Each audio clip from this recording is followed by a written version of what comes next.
Hello everyone and welcome to the CoSM Podcast. My name is Tyler James Berger and this episode features artist Allyson Grey, co-founder of CoSM. In her long-running blog, Ask Allyson About Art and Life, she shares her insights with artists seeking practical observations from a wise woman. In this episode, Allyson and I discuss her experience of parenthood from the perspective of an artist.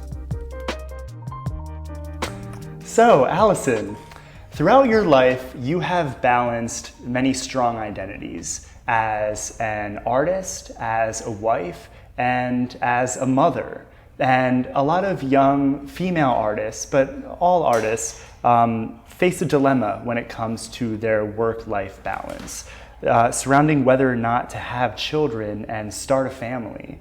Can you tell us a little bit about your journey with the decision to become a mother? Yeah. Well, I put off motherhood until I was 36, and I was pregnant throughout. I got pregnant in February, so I was pregnant and had my baby at the end of that year. And I also, I think we had made a decision to have one child. I mean, before I got pregnant, I worked.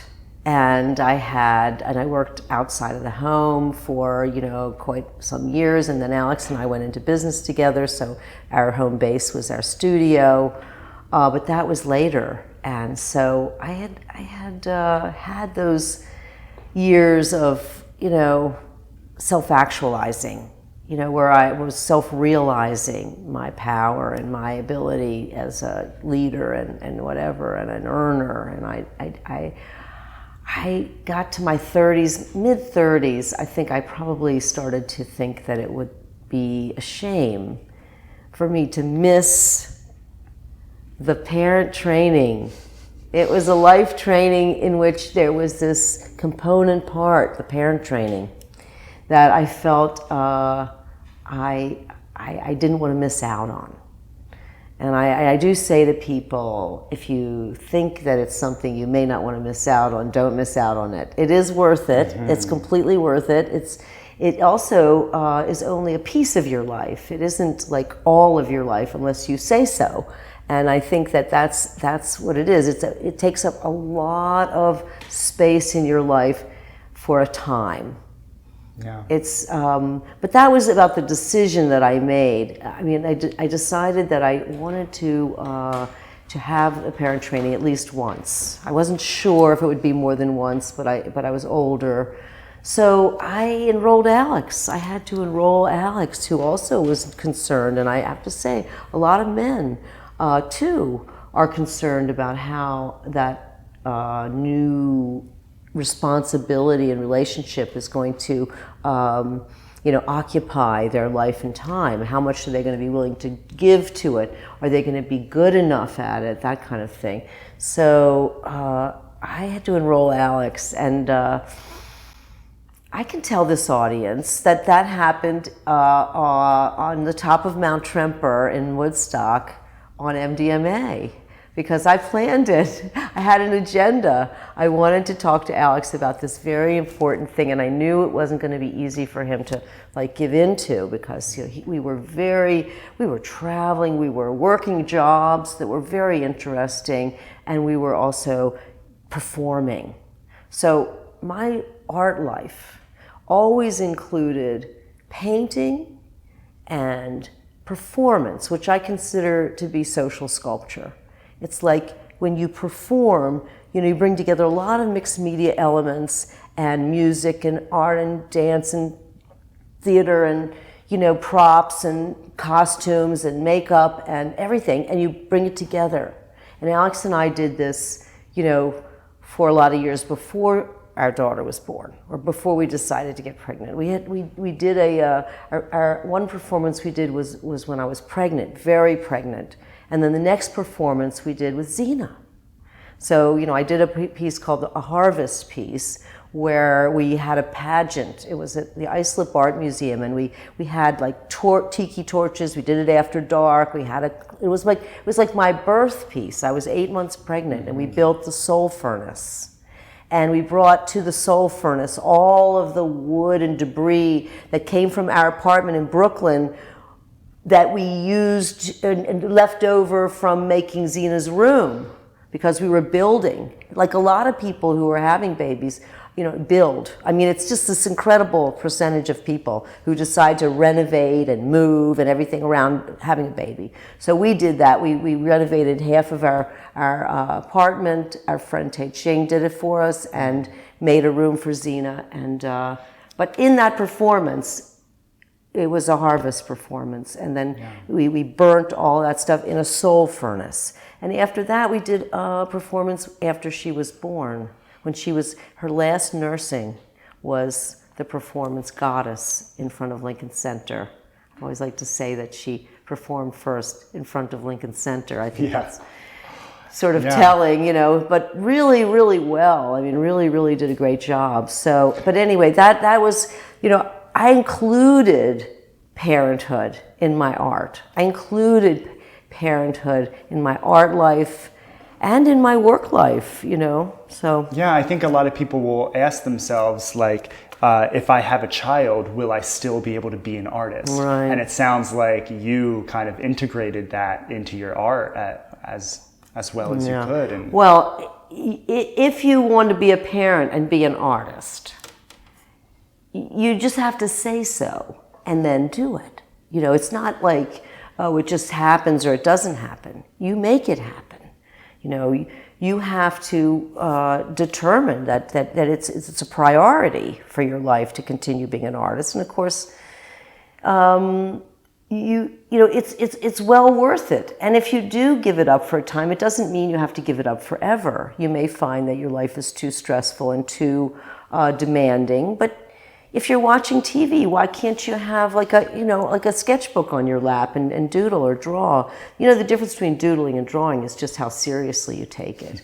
And that can be a matter of the materials that you use, the quality of the materials that you use, and the seriousness that you give it. You can have a lap desk, on your lap with a nice drawing pencil and a nice, piece of Strathmore 4-ply or something. You can have something nice in front of you to work on and take it more seriously, but still make it work with your life. Mm-hmm. I never go anywhere that I don't have, some way of making art. You can keep your creativity alive no matter what. You can draw and paint on a plane. Yeah. You can take a little thing with you in your purse. It depends on how much it means to you. And so the difference between deciding to be a mother and giving up art, and you're going to want your art, believe me. You don't want to give up your art when you're a mother. And you don't want to give up motherhood because of your art. No, that would be terrible. It's part of your life experience. It's not different. It's integral.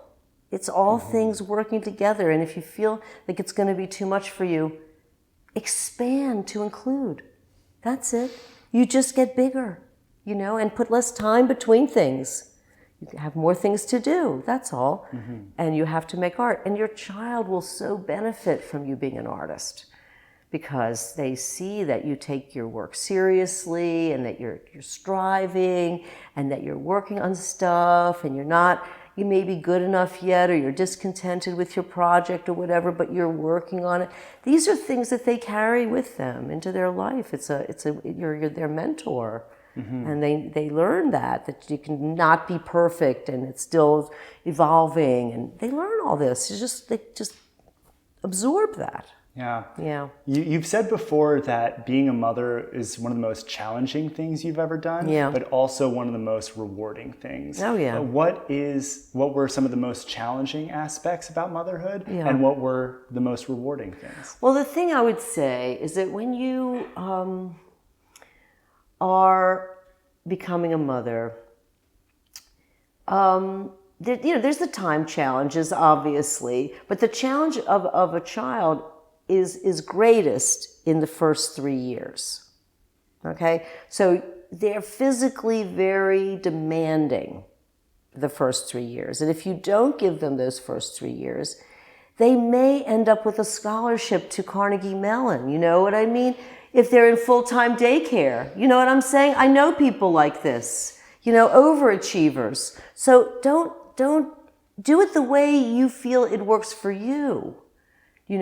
I know people whose jobs are so important to them that they had to, give their child over to full-time daycare at 6 weeks because there's no maternity leave in our country after 6 weeks. So, but that child got a scholarship to Carnegie Mellon and his first job was in San Francisco, peachy, So, people end up being overachievers too. And, it's really, how good a mother are you when you're there? How good a father are you when you're there?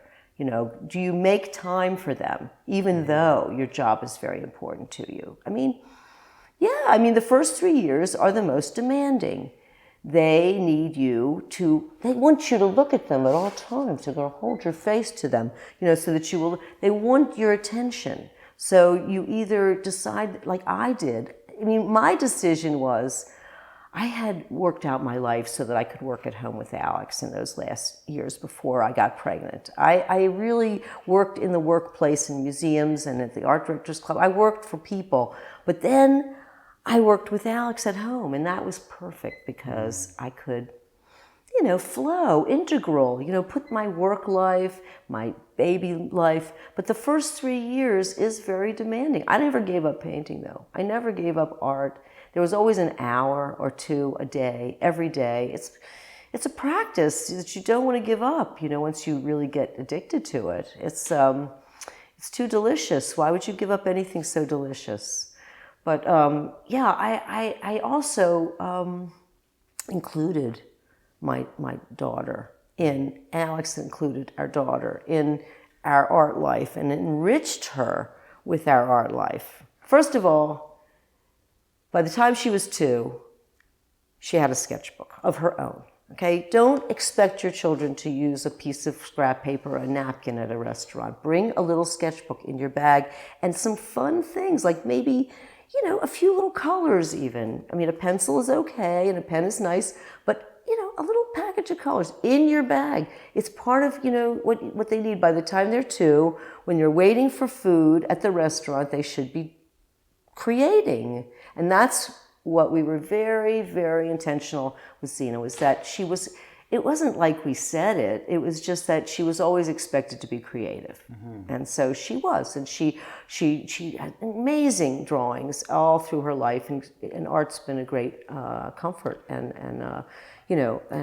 training for her. And so she saw us taking out our sketchbooks too.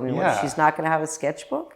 And that must have been incredibly rewarding to see your child kind of unfold creatively. Not only that, but I think since the time she was at least in 3rd, 2nd grade, something like this, every Friday we went to either the Met or the Natural History Museum to draw with our drawing materials, and she would bring her friends. So we would have this little group of people that would go. And there are places in our world and in your world where you can go and draw. Well, you don't have to have a museum. We happen to be in the city, but in the country, you can go to the woods, or you can go to inside somewhere that's interesting, a basement that has lots of pipes in it. We had to do drawing projects like this in art school. You just go places where drawing is an opportunity, or you make an opportunity to draw in your own home. So anyway, we went every week to a place, and we always made it fun. Mm-hmm. We made going to museums really fun because we would start with the gift shop, or you start with the food.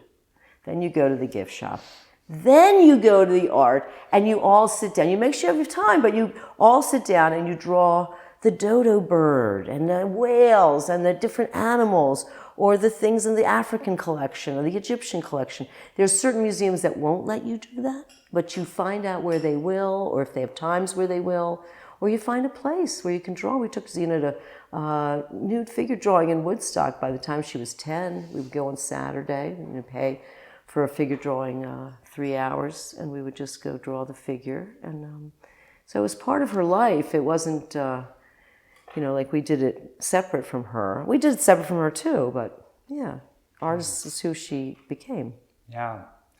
Now, something that is fascinating about motherhood to me, something that I'll never experience, is the idea of birth being a portal for a new soul to enter the world. And I'm curious about how you kind of thought about motherhood as a spiritual practice or as kind of like a spiritual movement in your life. Well, I mean, Alex and I had a vision that we would be birthing a great teacher. Alex had the vision. It was a Buddhist spirit that said we were going to have a teacher. So we always thought of Zena as our teacher. I mean, I think that, you have to be their teacher too. You can't, get that too mixed up, because that could be, not a good thing either. But you have to realize that it's your transformation that is really, at stake here. Like, how good a person can you be? How can you improve yourself to be a better mother, to be a better wife, to be a better artist, So, you want to be better in all the areas of your life. So being a parent is an incredible training for, all sorts of things, noticing all the icky stuff about yourself. It just rubs off on them, or it rubs them the wrong way. And they're just not, kind of polite about it at all. So you really are confronted with yourself. And in that way, it's a tremendous training, very much like we would imagine, kind of a Buddhist monastery or practice where the teacher goes, no, you don't be that way. And you realize so quickly, the feedback is so quick from being a mother. Can you speak more to like any kind of meditations or visualization practices that you did like pre-conception, or maybe even while you were pregnant? Is there any kind of spiritual practice that you did kind of around this idea of bringing a new person into the world? So it's so important to, be peaceful, I think, if you can be during your pregnancy. And it's so important to take care of yourself. So if spiritual practice makes it so that you're more peaceful and you're taking care of yourself, it is going to be better for the baby. There's no doubt about it. At the same time, it's not about you. It's about them. As soon as they're born, it's about them. I mean, you're about you, but they're about them. And so you have to give over your life. All of your pictures of the way it's going to be are blown. I mean, you may think it's going to be a certain way, and it won't be that way. And that's part of the spiritual practice of it. You know what I mean? It's realizing and not being attached to your pictures of the way you thought it would be. Yeah, Khalil Gibran said, "Your children are not your children. They are the sons and daughters of life's longing for itself. And though they come through you, they belong not to you." There's a really great passage in the Prophet That's fabulous, about that. Tyler. No, that is so good because they are moving away from you from the minute they push themselves out. You help them push themselves out. Yeah. But, they push themselves out and then they keep going, okay? First, they can only lift up this far. Then they can roll over. And then they can, start taking those steps. And, their whole life long is them, kind of individuating, becoming who they are, being their own person.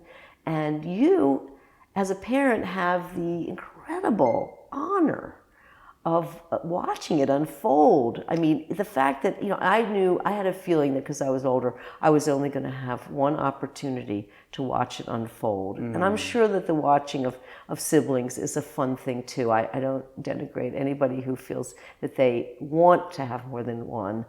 I'm just telling you, it's okay if you only have one. It works out really well. There's a lot of people having only one today. If you feel in any way, like you don't know if you could handle it. And the other thing I wanted to say on this particular podcast is that my mother told me, and a lot of people's mothers tell them this, that that having a baby brings money.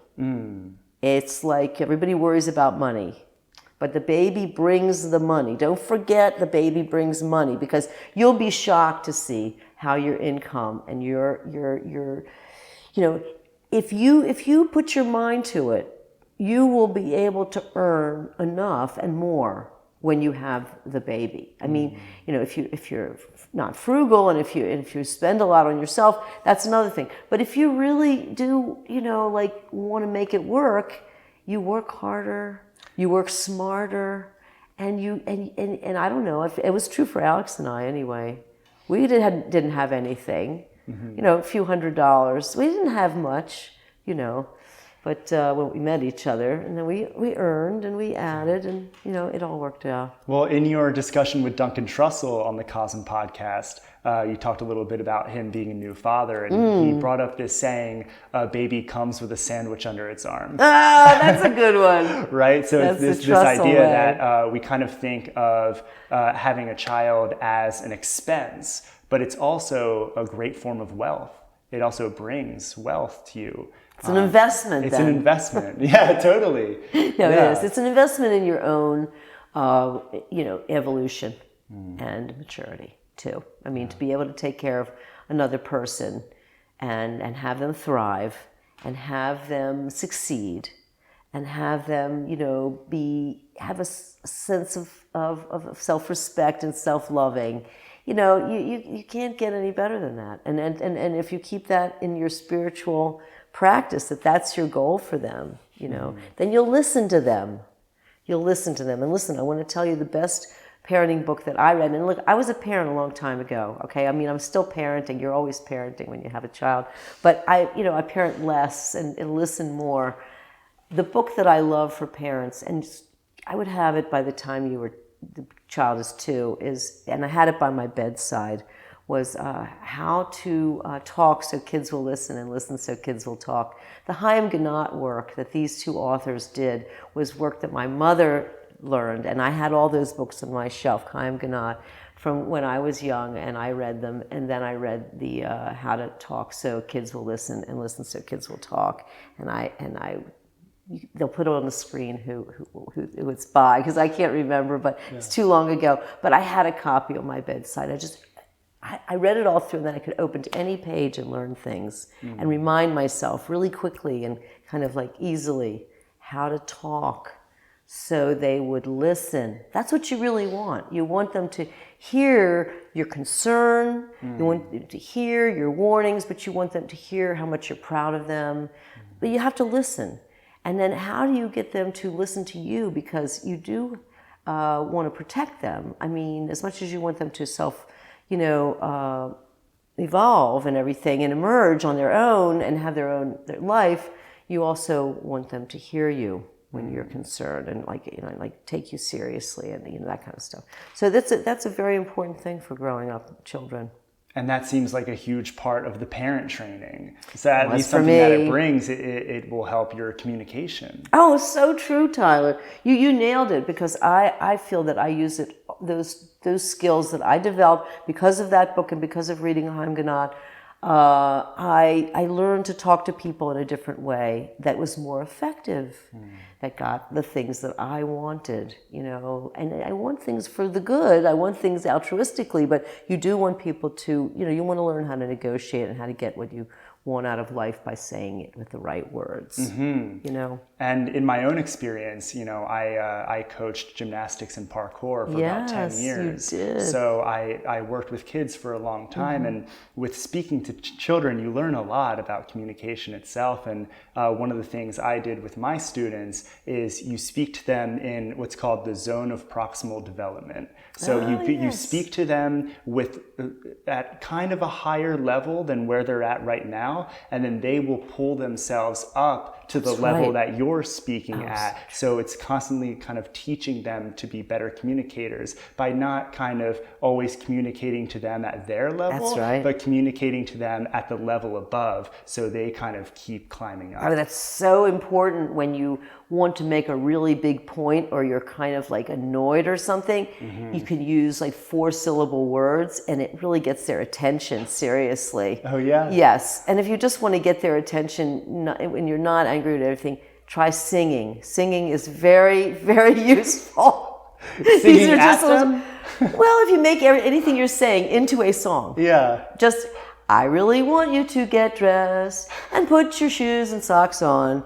Just turn it into something, you know what I mean? There you go. Be creative And then they know that you're not mad, but it gets their attention. I'm just saying. It makes it fun, Yes, and also try to make it fun. When I was a teacher, I would try to be as funny as possible. Funny Mr. Tyler, because I knew that if they were laughing at me, they were paying attention to me.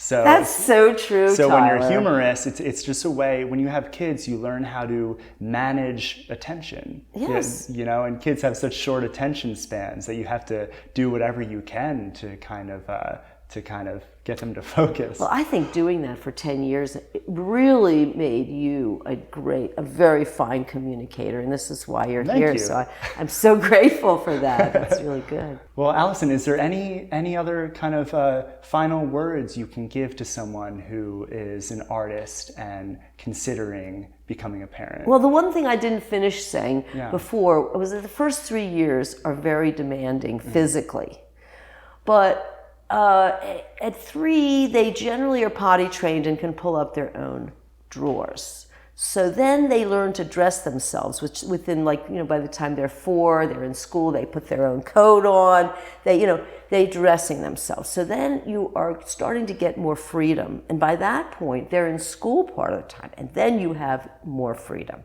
So that just gives you, everybody knows this, but just get a sense of, with the time that you're giving up and that powerful time of physical dependence is lessons. And then by the time they're 7, they can put their own seatbelt on and close the door of the car. And then you just have to drive them places for a while. It's all fit into your life. You fit it all into your life. But let me just say this, that as the physical dependence diminishes, the psychological dependence accelerates, so that you have to think of ways that you can have them listen to you and have them, be safe. And how do you talk to them so that they will listen? And how do you listen to them so they will talk to you? Because you don't want them not to talk to you when the bad stuff happens. Let me just tell you this right now.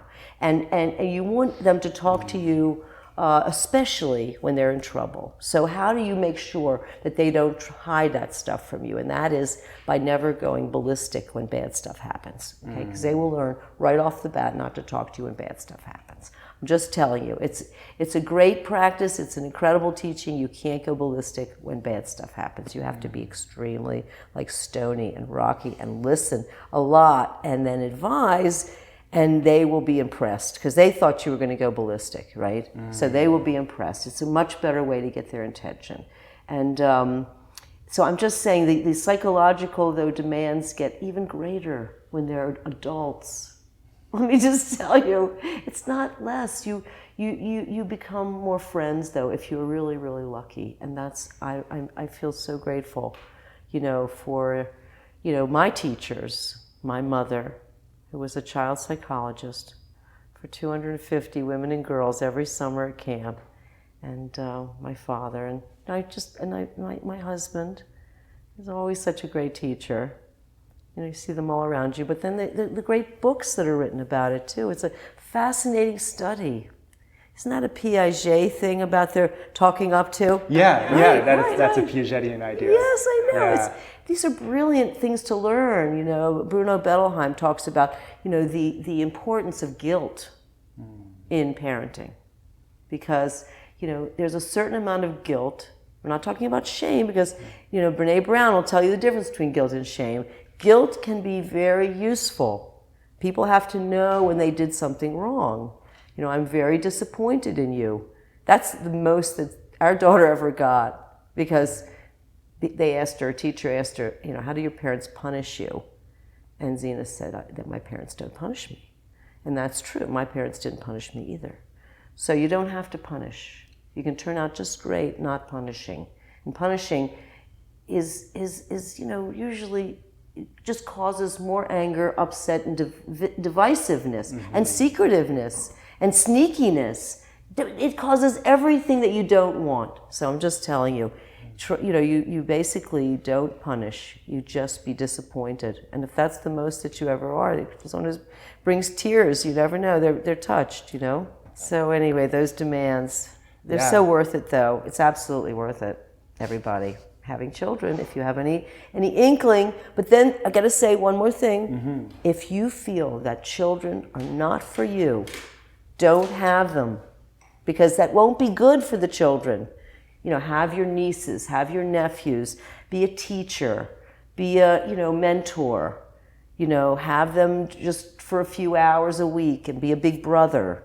You know what I mean? Children don't want to be born to people who don't want to have them. So I don't recommend it for everyone. Okay, I'm serious. Well, Allyson, thank you so much for sharing why being a mother was such a rewarding process for you. I think that this is going to be a really great episode for anyone who is asking themselves these questions or maybe have come to this dilemma in their life. And thank you so much for sharing your wisdom on Well, thank you, Tyler. I know your mother is very proud of you. Yeah, she is. She Hi, is. Mom. Hey, there you go. Thanks, Tyler. Thank you so much, Allyson.